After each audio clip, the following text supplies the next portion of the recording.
அனைவருக்கும் வணக்கம். திருப்பூர் சகோதரிகள் யூடியூப் சேனல் நேயர்கள் அனைவருக்கும் என்னுடைய பணிவான வணக்கங்கள். நான் உங்கள் ஜோதிடர் ஸ்ரீமதி கவிதா சக்திவேல், திருப்பூர் மாவட்டத்திலிருந்து வந்திருக்கோம். இன்னைக்கு நம்ம எங்க வந்திருக்கோம் அப்படின்னா, பேரளம் ஊர்ல இருக்கக்கூடிய லலிதாம்பிகை கோயிலிருந்து 1 கிலோமீட்டர் தொலைவில் இருக்கக்கூடிய இங்கே அருள்மிகு சௌந்தரநாயகி அம்பாள் சமேத பிபிலிகாதீஸ்வரர் கோயிலுக்கு வந்திருக்கோம். இந்த பிபிலிகம் என்றால் எறும்பு அப்படின்னு அர்த்தம்.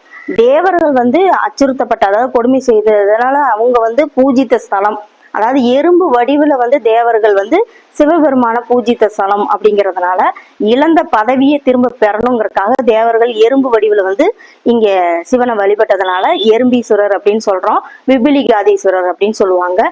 இந்த ஸ்தலத்தோட பெருமை என்ன அப்படிங்கிறத, இந்த ஸ்தலத்தோட வரலாறு, இது எங்க அமைந்திருக்கு அப்படிங்கிறத இங்குள்ள சுவாமிகள் கிட்ட நம்ம கேட்டு தெரிஞ்சுக்கலாம்.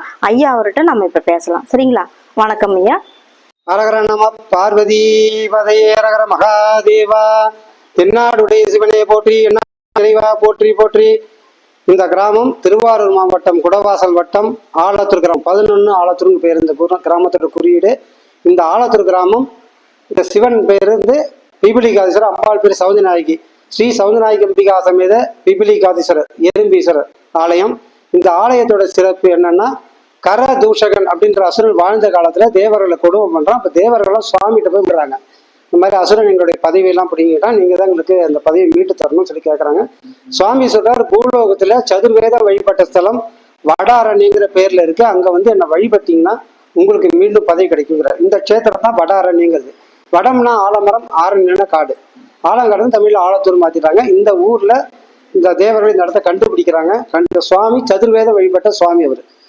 இங்க இந்த இடத்த கண்டுபிடிச்சு அவர் தேவர்கள் பூஜை பண்றாங்க. எப்படின்னாக்கா, அசுரனுக்கு தெரியாம, காரணம் என்னன்னா தேவ பூஜை நடத்தா அசுரனுக்கு பலம் குறையும், அதனால பூஜை நடத்த விட மாட்டான்.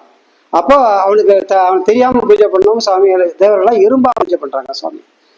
அவங்க பூஜை பண்ணி வழிபட்டதுக்கு அப்புறம் இந்த கரதூஷ அசுரர்களும் திருமால் அழிக்கப்பட்டு மீண்டும் தேவர்களுக்கு பதவி கிடைக்குது. இதுதான் பதவி சேத்திரம்னு பேரு.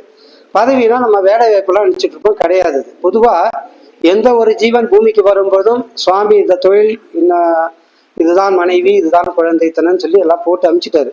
பக்தி பண்றதுக்கு காலத்துல கிடைக்குது, பக்தி பண்ணலாம் தள்ளிட்டு போகுது. டாஸ்க் இதுதான், பக்தி தான் டாஸ்க்கு. பூலோகத்துல மனிதருக்கு டாஸ்க்கு பக்தி. எவ்வளவுக்கு எவ்வளவு பக்தி நம்ம ஆத்மார்த்தமா பண்ணணும், அதுதான் சுவாமி எதிர்பார்க்கிறார். நான் உனக்கு இதை செஞ்சா அதை தரேன், அதை செஞ்சா இது தரேங்கிற வியாபாரம் இல்லை சுவாமிகிட்ட. ஏன்னா சுவாமி படைக்காத பொருள் ஒண்ணு கூட உலகத்துல கிடையாது, எல்லாமே சாமி படைச்சுதான். நம்ம எதை கொடுக்குறோம்னா அவர் படைச்ச பொருள் தான் அவர்கிட்ட கொண்டு கொடுக்குறோம். கார் கரண்டே கொண்டு அவங்க காரை கொடுக்குற மாதிரி. அப்போ அவ சுவாமிக்கு என்ன வேணும்னா மனசு, ஆத்மா. நம்ம ஆத்மாத்தமா இந்த ஒரு தீபம் போட்டா சுவாமி ஏத்துக்கணும். நம்ம தீபத்தை ஒரு அர்ச்சனை பண்ணா சுவாமி அதை ஏத்துக்கணும். நம்ம சொல்லி சொல்லி செய்யணும். நான் அர்ச்சனை பண்றேன், நான் தீபம் போடுறேன், நான் பால் அபிஷேகம் பண்றேன், அதெல்லாம் கிடையாது.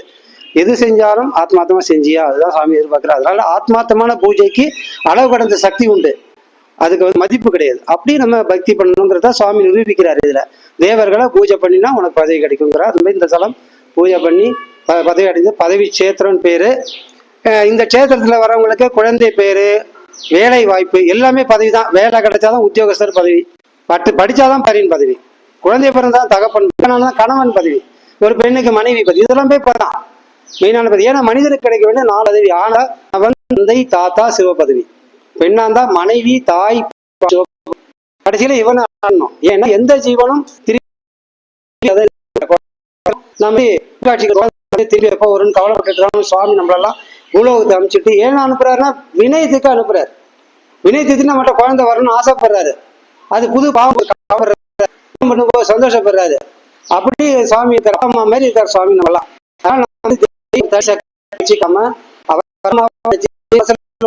சொல்லி பக்தி பண்ணிட்டு வந்தோம்னா நம்ம குறைகள் நீங்கும். எது கிடைச்சாலும் சுவாமி கிட்ட நம்ம பெரிதனமா ஏத்துக்கணும். எனக்கு அது கேட்டா நீ இது கொடுத்த, இது கேட்டா அது கொடுத்தேன்னு சொல்லக்கூடாது. சுவாமிகிட்ட எது சாமி கொடுக்குறாரோ அதுல நமக்கு நன்மை இருக்குங்கிறத அந்த அசைக்காத, அதுதான் வேறு. கஷ்டம் வந்தாலும் சுவாமி உடச்சிட்டு இருந்தா அந்த நஷ்டத்தையே நம்ம சுகம் தெரிய ஆரம்பிச்சிடும் அப்படிங்கிறது சாஸ்திரம். அதனாலதான் பக்தி பண்ணணும். பக்தி பண்ணா நமக்குரிய பொருள் நமக்கு கிடைச்சிரும்.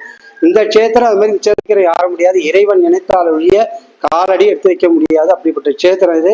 இந்த கஷேத்திரத்துல கடந்த இந்த கஷேத்திரம் 3ஆம் குலோத்துங்க இந்த கோயில் இடி இருந்தது. 2010 14 கும்பாபிஷேகம். அது மாதிரி கும்பாபிஷேகம் போய் அதே சமயத்துல இவர் வந்து தனக்கு மட்டும் கும்பாபிஷேகம் இல்லை. இந்த ஊர்ல 9 கோயில் கும்பாபிஷேகம் பண்ணிச்சு ஒரே நேரத்துல. அப்படிப்பட்ட க்ஷேத்திரம். ஏன்னா பதவி கொடுப்பேங்கிறத நிரூபிக்கிறார் சுவாமி. 9 கோயில கும்பாபிஷேகம் பண்ணிக்கிறார் இந்த ஊர்லயே. அவர் தனக்கு மட்டும் பண்ணிக்கல. அப்போ அதை நிரூபிச்ச க்ஷேத்திரம் இது. அதனால பதவி க்ஷேத்திரம் பேரு. நமக்கு கிடைக்க வேண்டிய நியாயமான பதவிகள் கிடைச்சி நம்ம சந்தோஷமா வாழறதுக்கு இந்த இறைவன் அருள். எப்பவுமே நமக்கு வந்து இறைவன் அடையறதுக்கு சக்தி இறைவன் தான் கொடுக்க முடியும், பார்வதி பரமேஸ்வரன் கொடுக்க முடியும். அதனால அவளை வணங்கினால் உலகத்துக்கு ராஜாராணி அவங்க தான். அவங்கள வணங்கி வந்தால் நமக்கு எல்லா க்ஷேமமும் நடக்குங்கிறது சாஸ்திரம். அது இந்த க்ஷேத்திரம் நிரூபிச்சுட்டு இருக்கு இது வரைக்கும். கடந்த 5 ஆண்டுகளில் இதனால பெருமை பெற்றவர் நிறைய பேர். ஏன்னா அதுக்கு முன்னாடி ஒரு காலம் பூஜை பண்ணி பூட்டிட்டு போயிடுவாங்க, தரிசனம் பண்ண முடியாது. இப்போ நான் வந்து 5 வருஷ காலத்துல காலைல 7 மணிக்கு திறக்கிறேன், மத்தியானம் 11 மணிக்கு சாத்துறேன், 12 மணிக்கு சாத்துறேன். உள்ளூர்லேயே ஜாகம் இருக்கிறேன். எனக்கு வீடு சொந்த வீடு கிராமத்தில் இருக்கு. இருந்தாலும் அதை விட்டுட்டு நான் இங்கே வந்து ஜாகிறேன்னா காலத்துல பூஜை நடக்கணும் அப்படிங்கிறதா இங்கே இருக்கேன். ஒரு காலம் தான் நடக்குது அரசாங்கத்து இதில். நாங்கள் 2 காலம் பண்ணிட்டு இருக்கோம், இன்னொரு காலம் எக்ஸ்ட்ரா பண்ணிட்டு இருக்கேன். ஏன்னு கேட்டால் 6 காலம் நடந்திருப்போம் ராஜா காலத்தில். அட்லீஸ்ட் 2 காலமா நம்ம பண்ணுவோம்.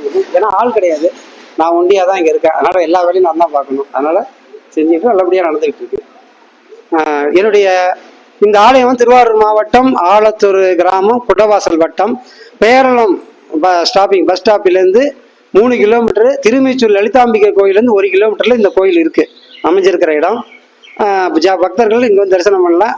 என்னுடைய தொலைபேசி எண் 94 89 61 81 27, 91 59 32 81 27. இந்த 2 தொலைபேசியில தொடர்பு கொண்டால் இந்த ஆலயத்துல பூஜையில கலந்துக்கலாம். இந்த ஆலயத்துல சிறப்பு பூஜை என்னன்னா, ஒவ்வொரு திங்கட்கிழமையும் ருத்ர திரிசதி அர்ச்சனை அபிஷேகம் அது நடந்துட்டு இருக்கு. தேவர்கள் அது செய்துதான் பதவி அடைஞ்சாங்க. அதே நம்ம தொடர்ந்து செஞ்சுட்டு இருக்கோம். இங்க ஒவ்வொரு திங்கட்கிழமையும் உபயதார் இருந்தாலும் இல்லாட்டாலும் இந்த அபிஷேகமும் அர்ச்சனையும் சாமிக்கு நடந்துகிட்டு இருக்கு. திங்கட்கிழமை ஒரு நாள் ஒரு முறை மட்டும்தான் அந்த ருத்ர திரிசதி அர்ச்சனை, மற்ற நாள் அஷ்டோத்திரம் தான். அதனால பக்தர்கள் கலந்துக்கிறதா வேண்டுதல் இருந்ததுன்னா இந்த மாதிரி பூஜை பண்ணலாம். அது 5 திங்கட்கிழமை பண்ணணும். இந்த இடத்தோட சாஸ்திரம். இல்லைனால் பொருளாதார வசதியை பொறுத்து 1 வாரமோ 2 வாரமோ அவங்க இஷ்டப்படி பண்ணிக்கலாம். அதுவும் முடியலாம் அர்ச்சனை பண்ணலாம். அதுவும் முடியலாம் திங்கட்கிழமையில தீபம் போடலாம். எப்படி போட்டாலும் சாமி சந்தோஷப்படுவார். அந்த திங்கட்கிழமையில அந்த காலையில 9:30லேருந்து 11 வரைக்கும் இந்த நிகழ்ச்சி நடைபெறுது.